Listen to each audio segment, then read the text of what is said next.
Mesdames et messieurs, mes chers compatriotes, c'est la deuxième fois que je vous souhaite à toutes et à tous mes meilleurs vœux pour l'année à venir.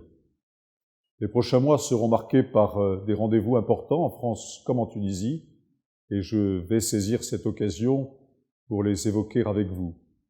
Mais je voudrais d'abord, si vous le permettez, revenir sur l'année écoulée. Du fait notamment de la crise sanitaire, 2021 aura été, à bien des égards, une année éprouvante. Je voudrais ici rendre hommage à tous ceux qui ont souffert, directement ou indirectement, du Covid. Toutes mes pensées vont d'abord, bien entendu, aux victimes de la maladie. J'aimerais également saluer à nouveau toutes celles et ceux qui ont été en première ligne pour lutter contre ce fléau, et notamment les services de santé tunisiens, qui ont tenu bon malgré les épisodes dramatiques que nous avons connus au printemps et à l'été dernier. La France, à travers l'ambassade et le consulat général, a pleinement joué son rôle pour appuyer la lutte de la Tunisie contre le virus, mais aussi pour répondre aux attentes de la communauté française. Notre aide a été considérable, plus de 85 tonnes d'équipements, 1 800 000 vaccins, des dizaines de milliers de litres d'oxygène médical, des séquenceurs, des installations innovantes. Cette aide a été déterminante pour aider la Tunisie à passer les pics de l'épidémie, notamment en juillet, lors de la visite du secrétaire d'État Jean-Baptiste Lemoyne. Mais nous nous sommes aussi totalement mobilisés pour protéger la communauté française à travers une campagne de vaccination d'urgence dès la mi-juillet, qui a bénéficié à près de 8 400 d'entre vous et qui s'est prolongée cet automne par une campagne de rappel et d'extension de la vaccination pour les jeunes, notamment les lycéens. Nous pouvons, je crois, au total, être très fiers de ce que nous avons fait. Si la Tunisie est à ce stade épargnée par Omicron, la crise sanitaire n'est hélas pas encore terminée. Je vous encourage par conséquent à rester très vigilants pour continuer à vous protéger.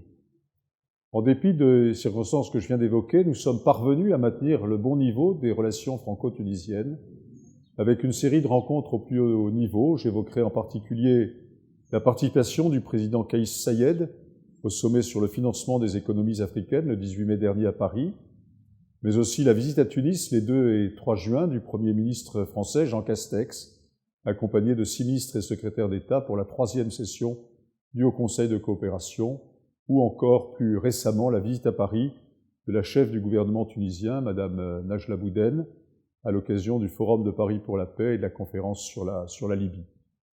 Ces grands rendez-vous nous ont permis, en dépit des turbulences politiques, de préserver un dialogue étroit entre nos deux pays.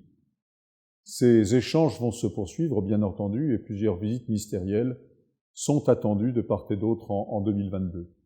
La Tunisie sait qu'elle peut compter sur le soutien attentif, vigilant, amical de la France aux programmes de réformes économiques majeures qui sont nécessaires à son redressement.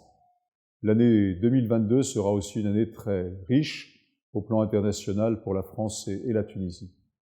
Pour la France d'abord, qui va prendre au 1er janvier la présidence de l'Union européenne, les 6 prochains mois seront marqués par des chantiers majeurs, comme l'approfondissement de la souveraineté européenne, la promotion d'un nouveau modèle de croissance pour nos économies, et enfin le développement d'une Europe plus humaine. La Tunisie, l'ensemble méditerranéen et le continent africain seront bien entendu dans ce contexte des enjeux clés, et le sommet Union européenne-Afrique en février prochain sera notamment l'occasion de les traiter ensemble dans le dialogue.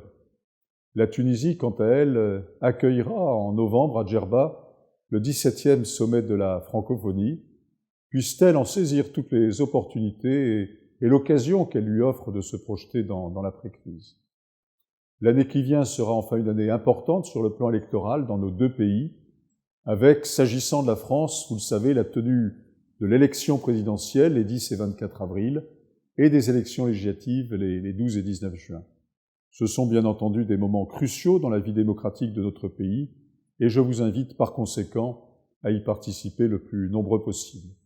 L'ambassade et le consulat général assureront comme il se doit l'organisation de ces scrutins, de l'information jusqu'au dépouillement du vote, mais il vous appartient évidemment de vérifier que vous êtes bien inscrit sur les listes électorales du consulat général, et si ce n'est pas le cas, de vous inscrire dès maintenant, sans attendre le dernier moment. La participation au vote, vous le savez, est un pilier de notre régime démocratique.